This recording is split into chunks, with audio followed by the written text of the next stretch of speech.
Hey everybody, you are tuned in to Hanging with H2ZHW, the show that is a place for people who love all kinds of music. We really hope you enjoy your time with us today. Make sure you hit subscribe if you already haven't, and hit that notification bell to be kept up to date. We would love to hear from you over on our social media platforms, so just search H2ZHW and you'll find us.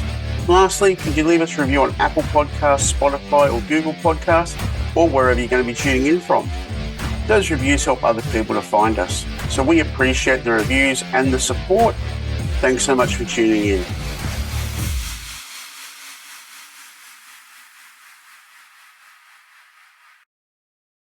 Wonderful to speak to you again. Yeah, how's everything? It's wonderful down here. How about for yourself? Good. About to go on the road here with standby. About to go on the road here with Skid Row again, and I'm at home for a second. We leave out day after tomorrow. Lovely. So you're back with the new album, June 2nd, Volume 10. Yeah. I've had it for about a week now. So you've got the 10 originals, the Bryan Adams cover, and it's only 2 years after Hellbound, which for a lot of bands these days, getting product out quickly is not something they value like BUCKCHERRY does. So it's really good to have you on to talk about it because it's a really great album. So congratulations.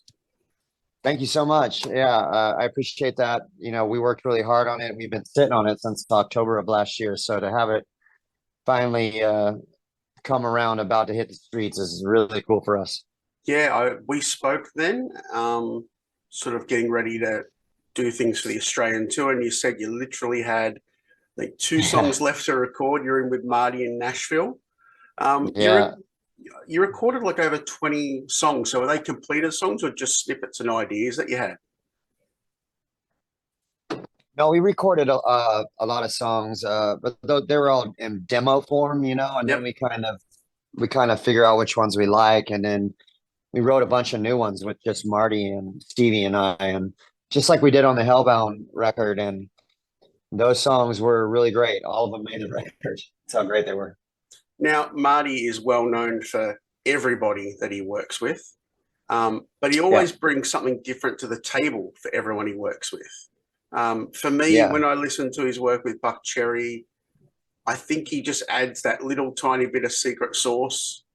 You know, he doesn't try to change BUCKCHERRY, but I think he just adds that bit to it. Would you agree?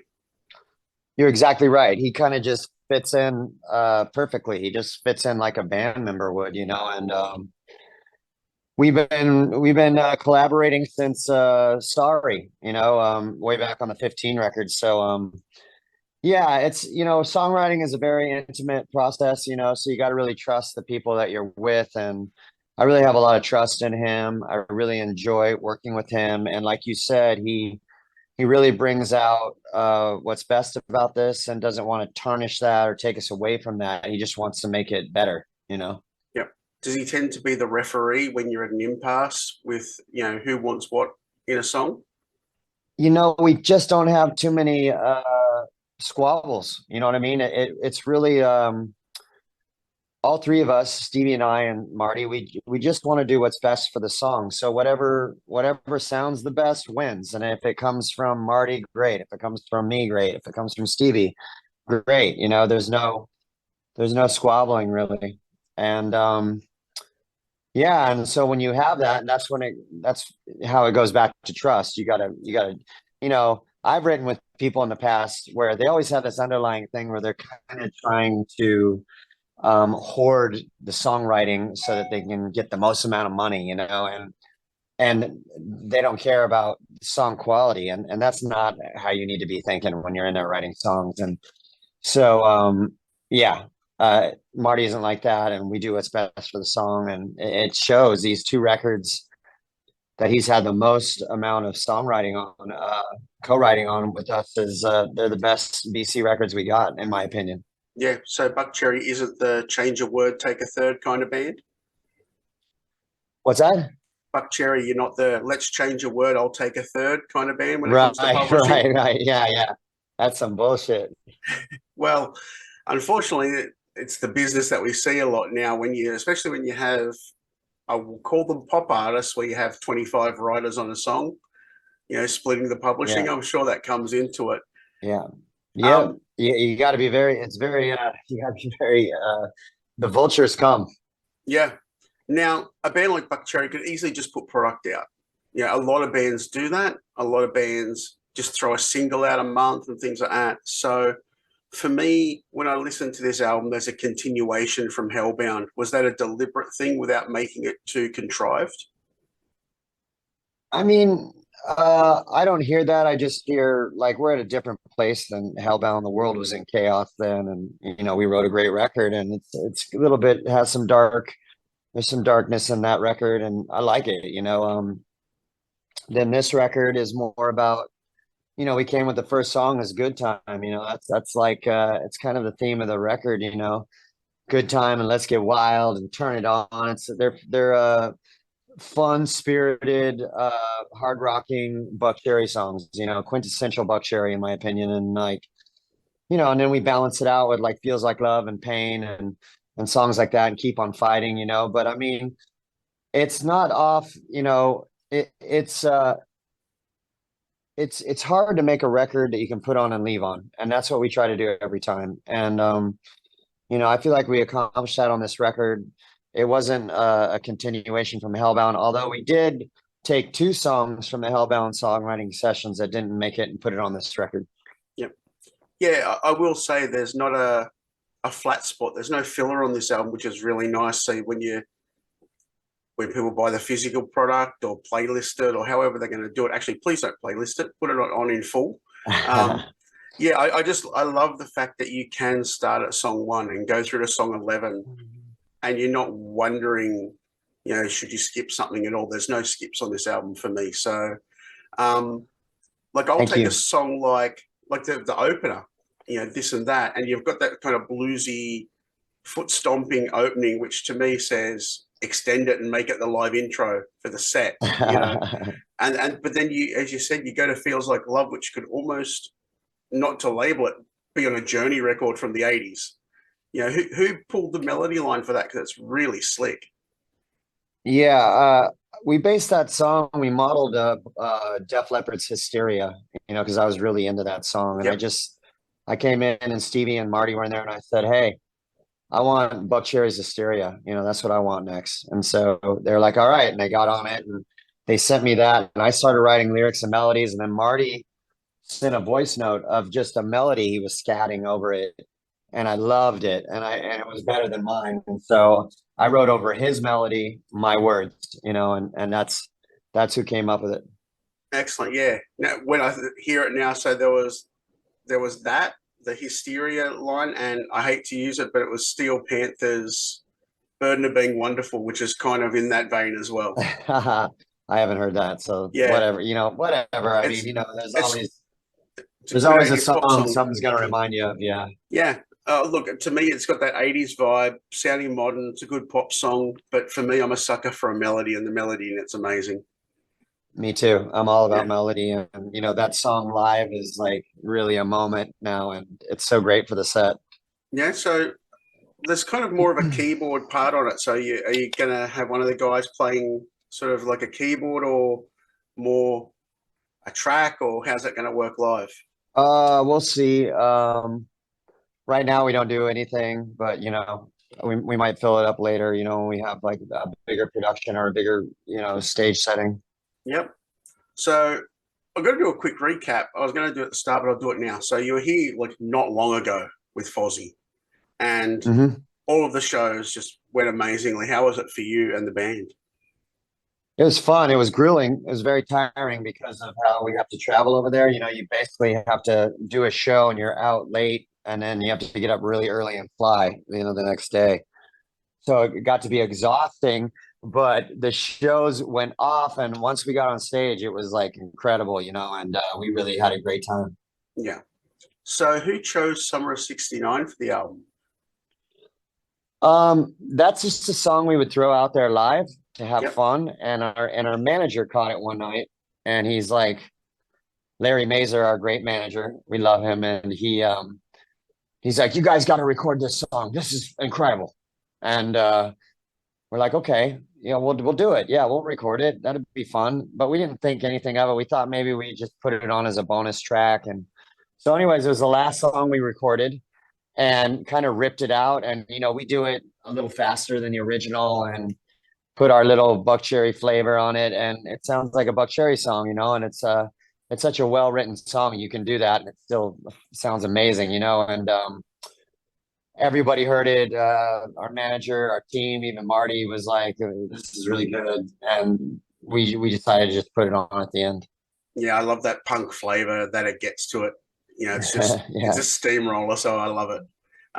Yeah, it's good. What does success mean to you now as opposed to when you were younger? Wow. I think it means the same thing, it just